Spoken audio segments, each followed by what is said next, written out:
Hey, what's going on, guys? It's Wide Gaming, back again with some more Icarus. How's everybody doing today? Hopefully you are all good. Today we are back with something pretty spicy, and it's a letter from the devs detailing everything that we will get on launch day, December the 4th, which, the time this video goes live, is 2 to 3 days, depending on your time zone. I am absolutely buzzing, as I'm sure many people are. But before we get in, subscribe to the channel, drop a like on the video. I greatly appreciate it. We're aiming for 10,000 subscribers before Christmas. Hopefully we can get it. We'll see. Now, this letter has got a lot of stuff in, and it seems like there's quite a few extra bits that weren't in the beta. And I mean, a sizable chunk, which is great. The one thing that I'm most excited about is not having the time constraints. So you can just get in, enjoy yourself, relax, play the game, and go mad. I'm buzzing. I can't wait, as I'm sure a lot of you are in exactly the same position. I'm so excited. Now, thank you for 7 fantastic beta weekends. The beta weekend format of unlocking new features, quickly fixing bugs, and optimizing every 2 weeks has worked really well for the team and the health of the game. This also means there's some features that you haven't experienced yet. Outposts, more missions, tier tech 4, mining exotic matter, and orbital workshop tech. That's cool. I like it. I like it a lot. I'm really excited for the exotics. I want to know what they're going to do. I'm buzzing for that. That's going to be really cool. And they're launching on the 4th of December, which is Saturday. Icarus will launch worldwide at 2 p.m. Friday the 3rd of December for PST, 10 p.m. Friday the 3rd of December for UTC, and 11 a.m. Saturday the 4th for NZT. So New Zealand is 13 hours ahead of us, so it should be launching at around 10 p.m. Friday night for the UK guys. But Steam's times may differ, they've said, so, you know, just ignore what their time says. We'll all have it on Saturday. That's the best thing, right? Now, at launch, we're going to have all of this good stuff here. This is really, really cool. There's a lot of funky things in here. As you can see here, 35 missions ranging from 1 to 21 days.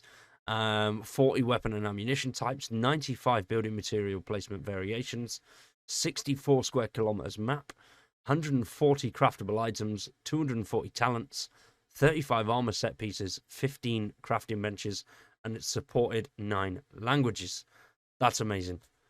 It amazes us that there are thousands of people out there with well over 100 hours playing Icarus, and we haven't even fully launched. We're still offering 10% discount if you pre-order the game. For people who prefer to wait and see how the launch goes, the 10% discount will also be available for the first weekend. That's pretty cool. I like that. That's nice. Now, this next part is something that I have been really, really excited about. This is for if you're like me out there and you want to do just that little bit of building and have some fun without the restraints, not as much danger, no time limit, and you just want to have a bit of fun and build what you want to build without the massive threat of storms and animals, then Outposts is your thing. Outposts are a permanent 1 kilometer by 1 kilometer map with no time limit, limited dangers, ideal for building. You can do just about everything you do on a prospect, but without the threat of storms and animal attacks. Only one of your characters can be on an outpost at a time, but while you are there, you can invite your Steam friends to visit. Icarus does come with a forest outpost map for everyone as standard, but players with the Supporters Edition, formerly known as Deluxe Edition, get an extra forest outpost and an Arctic outpost. We're excited to see what you build in your outposts and how you build, so we can design new, interesting outpost maps for you in the future. Outposts aren't the only place you can build on Icarus. Some prospects last for weeks, giving you more than enough time to construct a base under more challenging conditions. Outposts is definitely one of the things that I've been more excited for. I'm sure a lot of people out there, especially considering some of the things that people built over the beta weekends, a lot of people will be the same. Now, next up is the planetary tech tree. We haven't actually got any of this yet. We couldn't get any of this in the beta weekends. But as you can see here, it looks like there's a generator there. I don't know what that is. It looks like a funky futuristic washing machine. And then that's some sort of 3D printer. I don't know why you're going to be washing your wolf. It's strange. So you'll gain access to this once you hit level 30. And then this gives you advanced engineering and electronics and stuff like that. So it's really, really cool. And the tier begins with you unlocking a fabricator, 3D printer-like device that provides materials like titanium and composites for your tools, armors, and weapons. Naturally, electricity requires a generator, Once placed and fueled, you can run cables to power other nearby electrical devices such as the refrigerator, heaters, electric furnace, and hydroponics. This electrical system lays the foundation for automation and other mechanical systems to be added to Icarus in the future. Hydroponics is a valuable addition to our farming system, which wise prospectors invest time and effort in. For example, the reed flowers used in making stamina buff paste are only found along riverbanks or around lakes. By taking the time to farm them and other rare plants, you can create your own crop close to your home base or in a biome where they don't grow at all.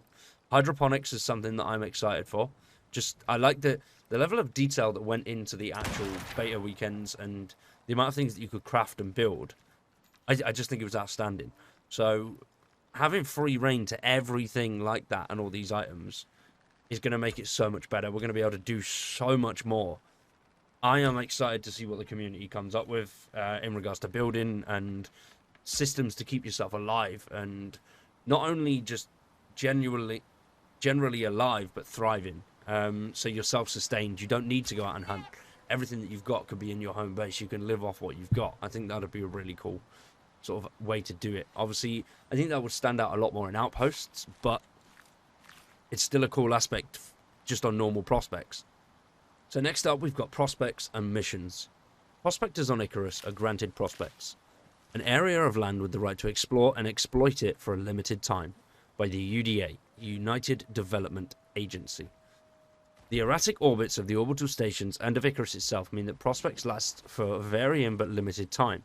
If your station goes out of range at the end of the prospect timer, there is no chance of a rescue. And Icarus has over 35 varied missions available at launch, and prospects can vary hugely in length from days to weeks. A limited duration doesn't always mean you have to be in a rush. Just be aware of your situation and surroundings at all times. Long-form, open-ended survival gameplay is always possible too. On Icarus, you'll always have to pay attention to surviving, exploring, gathering resources, and building shelter. And the mission objectives provide some extra direction and rewards on top. Your missions will range from deploying and defending survey equipment, gathering hostile or rare biosamples, and recovering valuable tech before others do, extracting exotics, or setting up a base with special equipment or a secret purpose. Along the way, new prospects will be unlocked, and you'll learn more about the motivations of the governmental and corporate factions vying for control on Icarus. That's really cool. I didn't know that you'd have sort of building missions. I don't think anyone really knew that, but that is awesome. I like that idea, you know, being sent down there and having to build a load of stuff. Rather than, you know, go here, plant this, defend this, go here, capture this, you know, secure this. I think just going down and, you know, building something, building a little base somewhere secret, I think would be really, really cool. I like that. That's nice. I'm hoping that the missions vary a lot. In the beta weekend, what did we have? 9 missions, I think it was. It was 9 or 10 missions, but they were all very varied. Obviously, with 35 missions, are they going to be varied as well? Or is it going to be just, you know, 7 of the same mission in a different area? So the same 7 missions, sorry, but all in different areas. We'll see. Hopefully they do mix it up and there's a lot of difference in the missions. That will keep people playing for a lot longer, I think. Now then, the bit we have all been waiting for, and that is exotics. Unlocking Tier 4 grants access to one of Icarus's most sought-after tools, the Extractor, which is necessary for mining exotic matter. When Icarus's terraforming failed, the planet was nearly abandoned until a team of researchers discovered the cause. Deposits of exotic matter believed to exist only within the hearts of collapsing stars. While these impossible materials had corrupted the terraforming and poisoned the air, they're also valuable beyond measure, and their properties would enable widespread interstellar travel, affect mass, alter biology, and spark extraordinary new scientific breakthroughs. The UDA and factions operating on Icarus reward prospectors handsomely for any exotics they can bring back to orbit. That's what I'm most excited about, bringing back. I've said that about everything. I'm just excited. I'm like a kid in a candy shop. Just reading all of this is getting me hyped to the nuts, man. It's going to be insane. And then the Orbital Workshop. As you complete missions and return exotics to orbit, you'll be able to research and purchase advanced new technology in the Orbital Workshop on board one of the stations above Icarus. Orbital Workshop items are permanent, and you can choose which to take with you when you plan your loadout for the next drop. The only way to lose them is to be careless or die whilst on a drop.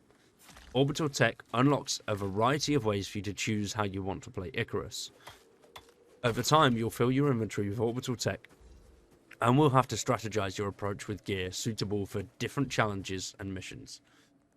You could specialize in certain skills by taking advanced weapons or armor for an extermination mission. Prepare for a biome with special armor, invest in gear to speed up harvesting, or prepare food so you don't have to scavenge for it planetside and get your mission objectives faster. Orbital tech may even grant new abilities such as seeing friends' location on the map with the player locator module, or passive bonuses such as mass dampener, which you can equip to your Enviro suit.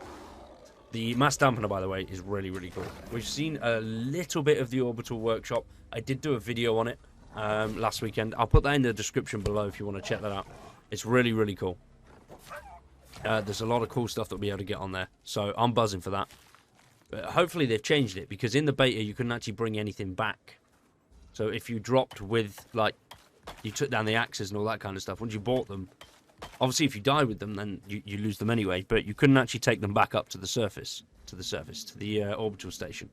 So hopefully they have changed that, because otherwise that was one thing that bugged me a little bit, because, you know, you're spending all this time and money on it, and you can only use it once. Yeah, it does look like they'll be changing that, which is good. And you can bring orbital workshop items and exotic matter back to orbit in your dropship when you complete your mission. But tools and weapons crafted on the planet cannot be brought aboard. Okay. You would have thought you'd be able to bring it back, though, because, you know, if you craft some pretty cool stuff, you're going to need it, right? We're coming towards the end of it now. There's a couple more interesting pieces. So that is offline mode, which I like, that you don't need to have an internet connection.